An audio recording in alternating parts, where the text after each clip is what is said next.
Aya, asanteni sana. So I'm very happy to be in this community ICT hub here in Kitale town.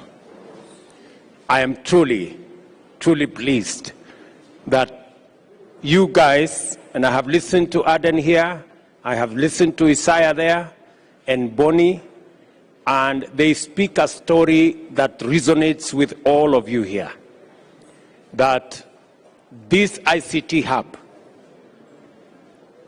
is giving a chance to you through learning on being trained on this digital space. You can monetize your talent. You can work from here, work for foreign companies, not just in Kenya, in Europe, in America, in Asia, in many parts of the world. I have listened to Adan. He's working for, or he's been given a chance for tasks where he earns money from different parts of the world, Germany, Kenya, Tanzania, and many other areas. When we made a commitment, when we went to elections, many people may not have known what we were saying. We were saying, under the 5th pillar on digital superhighway, we wanted to create a digital infrastructure that was going to give us opportunity for millions of young people like you to have access to the internet, to have access to computer infrastructure, and so that you can tap into the opportunity that exists in the digital space. The jobs that exist there, digital jobs that exist there. It's also going to enhance our e-commerce. And it is the same reason why we are digitizing all government services. Because we are moving into the digital space, and all business, all commerce, all transaction, government services will be available on a digital platform. And it gives then an opportunity for all of us to work and for many young people to have access to job opportunities. We all know, and I am talking to you because they say it is the wearer of the shoe who know where it pinches most in you. So we all know that the biggest challenge we have as a country is the challenge of unemployment. We have millions of young people out of school with certificates, with diplomas, with degrees, but they don't have jobs. And jobs will not happen. They will have to be created. What is it that we do to create jobs? We have taken the decision as a government that we are going to create jobs in our housing program. That is why I am going to be launching here the program on the way to 10,000 housing units in Trans-Nzoia. That will give close to 20,000 young people in Trans-Nzoia an opportunity to work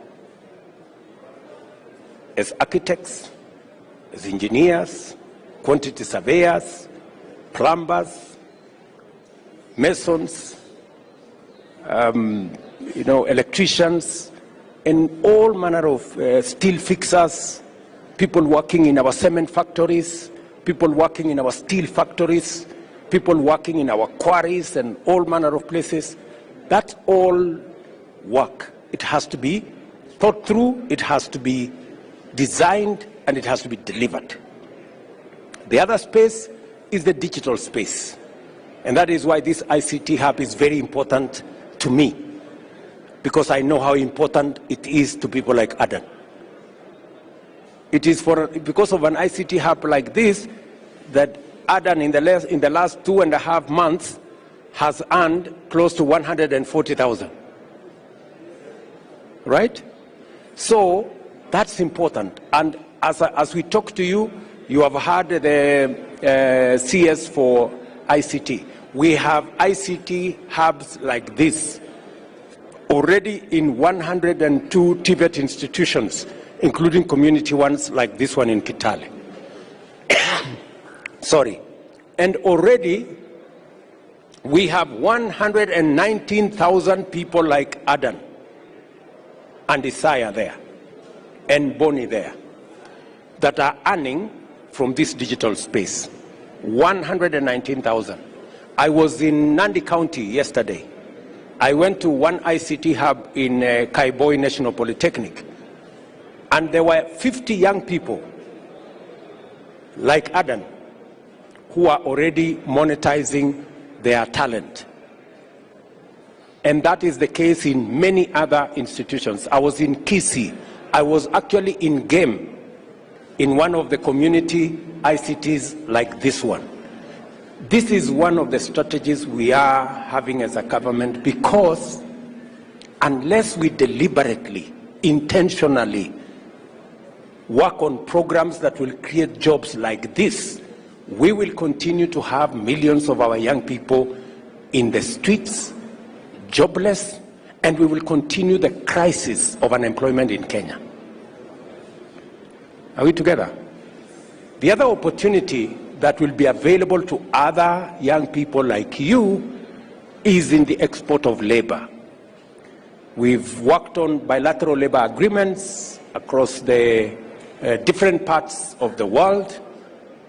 I was explaining that last week, for those of you who follow the news.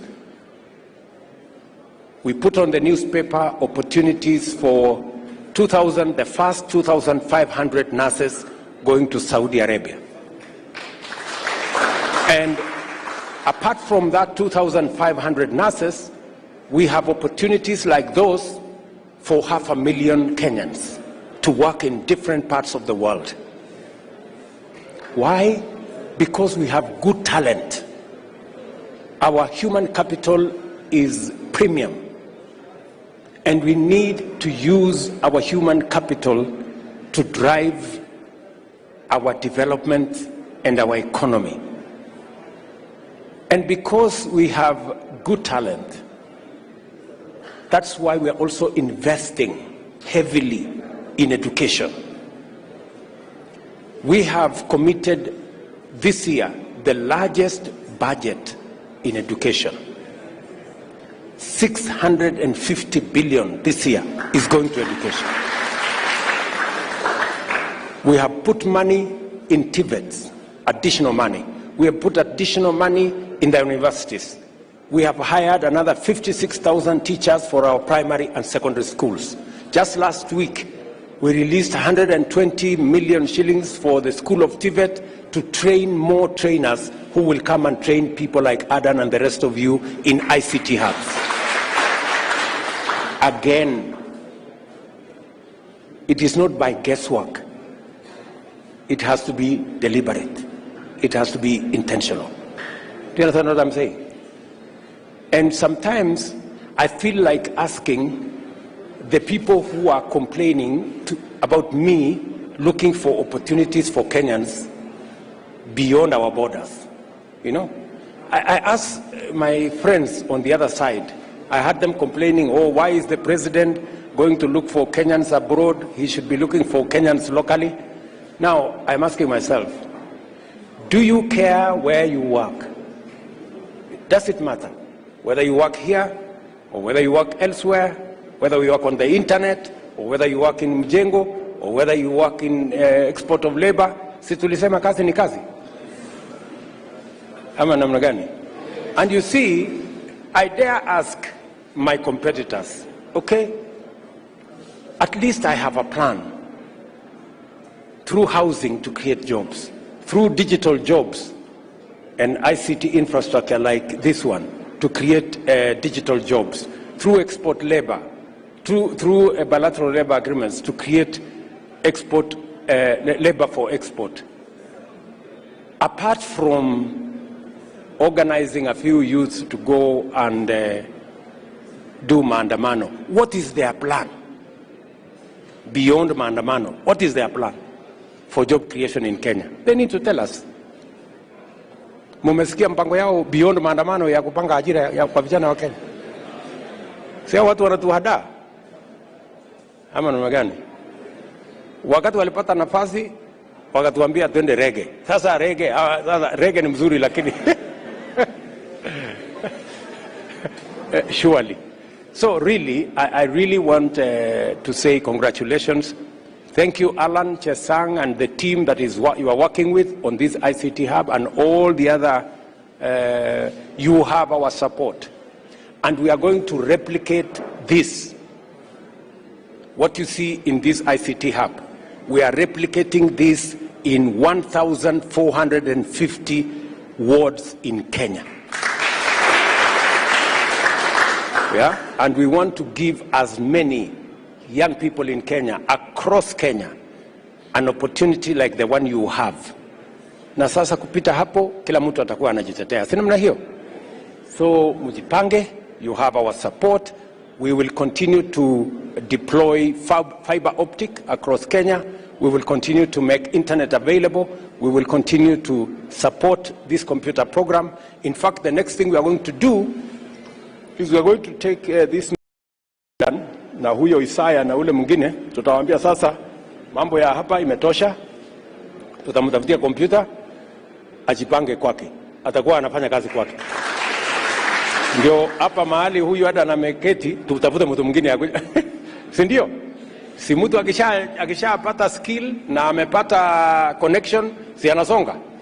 Ndio tunapatia mtu mwingine nafasi, na yeye akifika pale aende apange tena, atafute watu wengine wasaidiane. That's how we are going to create opportunities enough for all of us in Kenya.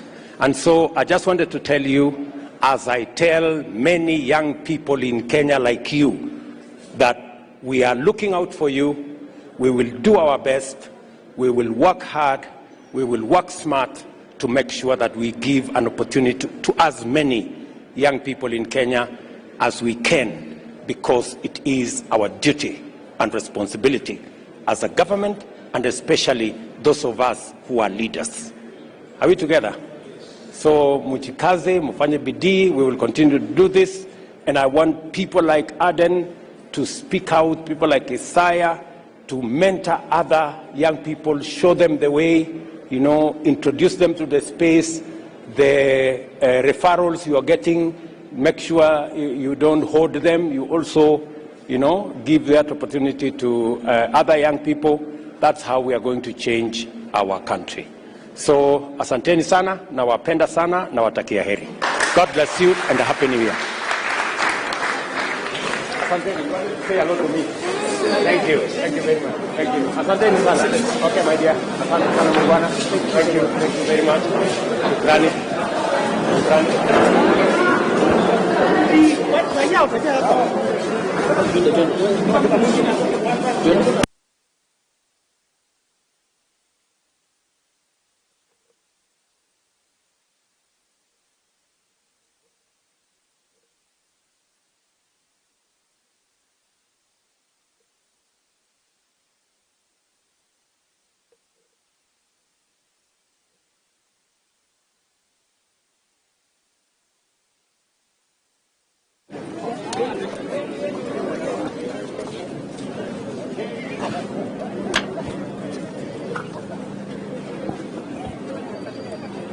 Hata nimemaliza.